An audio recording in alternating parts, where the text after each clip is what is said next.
Hello mga mare, ura nagtatanong pero ito na nga pala ang update sa bahay nga namin ni Boss _ Mapagmahal 143. Sa tagal na nga ganyan nga ang aming kisame at pader, buti na nga lang ngayon nga ay aayusin na nga nila. Dumating na nga yung mga manggagawa dito nga si Ellie, talagang binabantayan nga lang ako o pagkabait-bait na bata. Kung bago ka pa nga lang dito at nagtataka ka kung ano nga bang nangyari sa bahay namin, ay mga nagkaroon nga po ng bathroom leak at ayan, nagka-damage nga yung aming kisame at pader. Naisipan na nga din pala namin gawing makinis nga yung sa kisame nga namin. Habang nakatambay nga kami sa kwarto ni Ellie dahil hindi nga sa akin pwedeng uminga ng pintura, ay tumawag yung isa sa mga kapitbahay namin.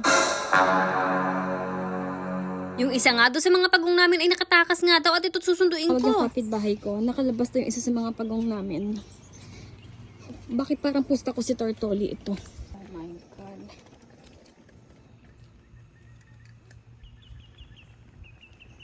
Ang layo na nang narating niya.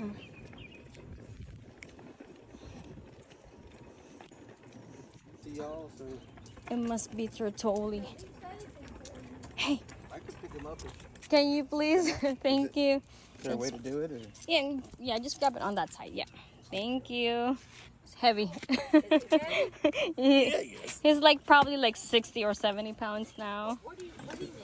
Ay hindi nga ako nagkamali mga mare ko, sa tatlong pagong kasi na alaga namin. Ito talagang si Tortoli ay talagang pasaway na pasaway na pasaway. Ay talagang may something ba?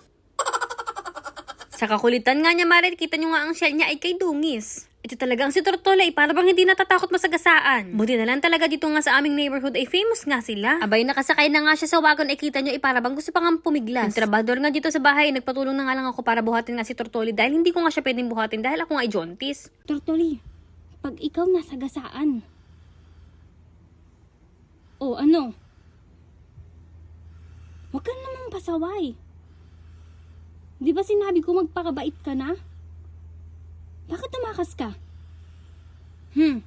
Inakyat mo na naman ang bakod. Ginasak mo na naman ang kangkong. Kailan ka magtitino? Gusto mo tumawag na ako ng pulis? Tawagan ko ang tatay mo? Iparehab ka na? Gusto mo iparehab ka na, Tortoli? To mama ko, gagalit na masyal eh. Wala nang adamo dito sa bahay. Kaya nga puntang ako sa labas. Check lang, ma. Anong napapala mo? Isa na lang ha. Ipapalit ka na sa kalapate. O kaya sa kutsara tinidor. Ay, apo Diyos ko, ma. Wag naman ganon. Sa kakulitan mo nga Tortoli, ito nga si Tortali ay talagang nahawa na nga din ata. Ay kita nyo. Ay, naku, inaabot nila. Hala, ito naman si Ali. Hala, Ali. Nahawa ka na.